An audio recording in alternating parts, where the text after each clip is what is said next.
চাঁদপুরে কার্যক্রম নিষিদ্ধ আওয়ামী লীগ ছেড়ে 2 শতাধিক নেতাকর্মী বিএনপিতে যোগদান করেছেন।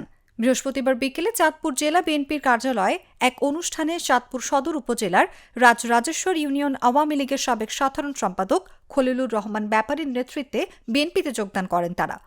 এ সময় নবাগত নেতাকর্মীদের ফুল দিয়ে বরণ করে নেন বিএনপির স্থানীয় নেতারা।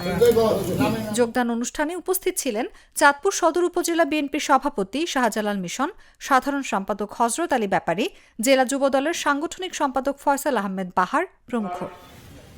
সদর উপজেলা বিএনপির সভাপতি শাহজালাল মিশন বলেন, আওয়ামী লীগের দুঃশাসন, দলীয় স্বেচ্ছাচারিতা ও গণবিরোধী কর্মকাণ্ডে অতিষ্ঠ হয়ে রাজরাজেশ্বর ইউনিয়নের বিপুল সংখ্যক নেতাকর্মী বিএনপিতে যোগদান করেছেন।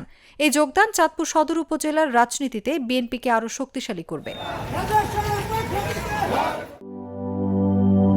লাল সবুজের দেশে নতুন রঙের বেশে ঘরে বাহিরে সাজানো বলকে রেইনবো রেইনবো রেইনবো পেইন্টস রে সাশ্রয়ী দামে দেয়াল রাঙায় রেইনবো সবার রং সবার ঘরে ঘরে rainbow Rainbow Paints, the color of joy.